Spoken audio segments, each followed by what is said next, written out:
Welcome to Roman on CVI.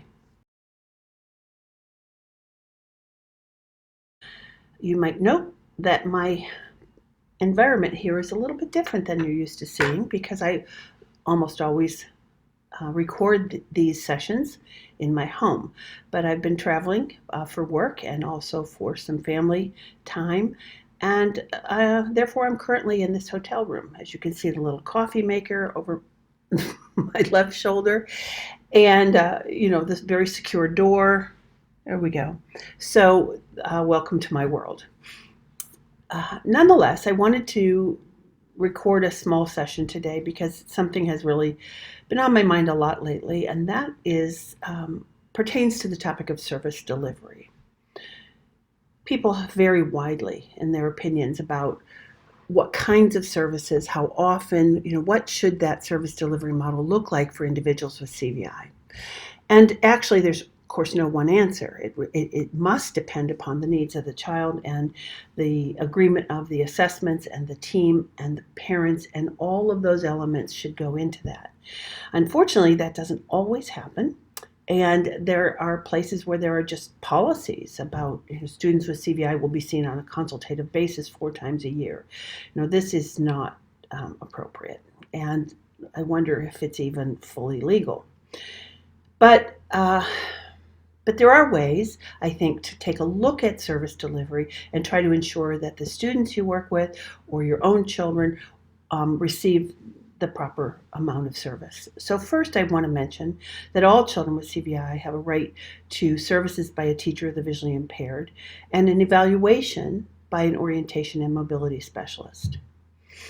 Of course, it is best if these individuals, these professionals know CVI, have experience and expertise in this area. That's, of course, where some of the difficulty comes in, because I will mention that in the course that I teach for Perkins e-learning, the discussion is, semester after semester after semester, it is full of evidence that teachers don't feel properly prepared to work with students with CVI compared to those who have ocular impairments. So we all know that difficulty and that conflict. So I think that's one of the reasons we should definitely ask about a person's background and experience in CVI. I always think, the place to start is to ask, does this individual conduct the CVI range? Because I'm not sure without that information how accurate the interventions will be. That's my point of view. I also want to say that the IEP is a great tool to make sure that the amount of time your child, your student needs is actually built in, because the IEP is used for professionals to write goals and objectives and to have accommodations in the document that describe the child's needs. Those accommodations can come right out of rating 2 of the CVI range, in which all the characteristics are measured based on a value of 0, 0.25, 0.5, 0.75, and 1. So if one of those characteristics is scored less than 1, there probably is need for accommodations, and for everything except, of course, the visual reflexes.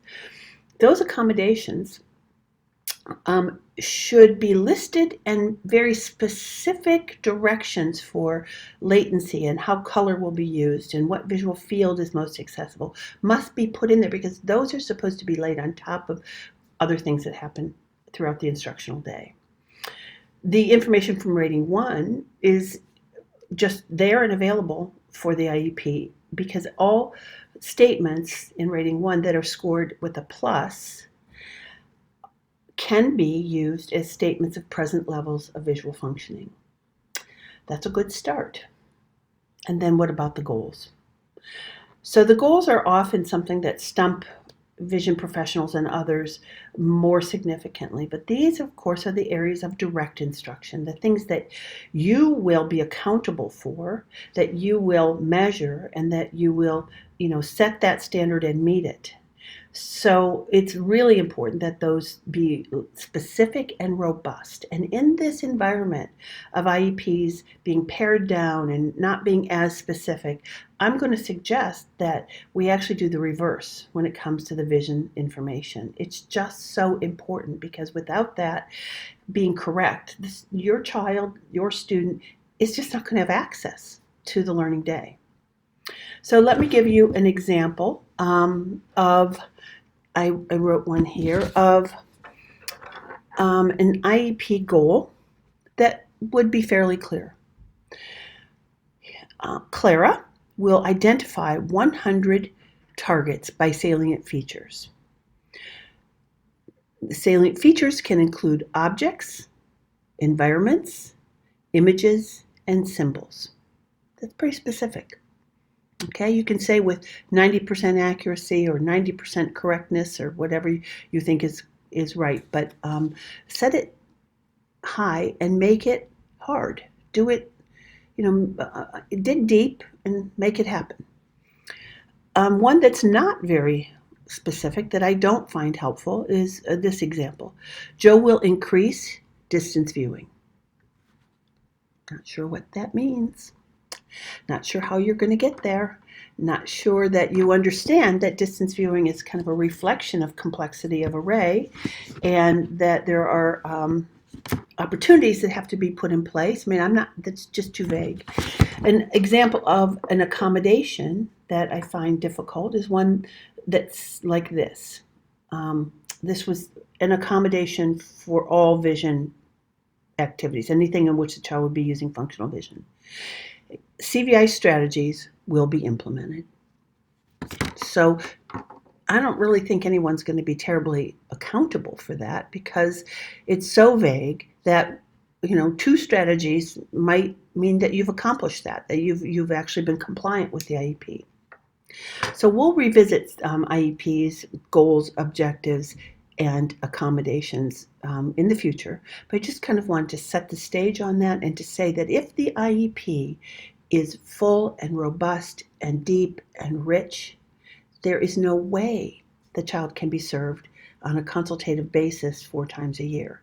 The teacher will need to be in that setting, will need to be a coach, a mentor, a model, will need to provide direct instruction with this individual, and will need to see the child across multiple activities in order to really see if those accommodations and the direct instruction is actually working.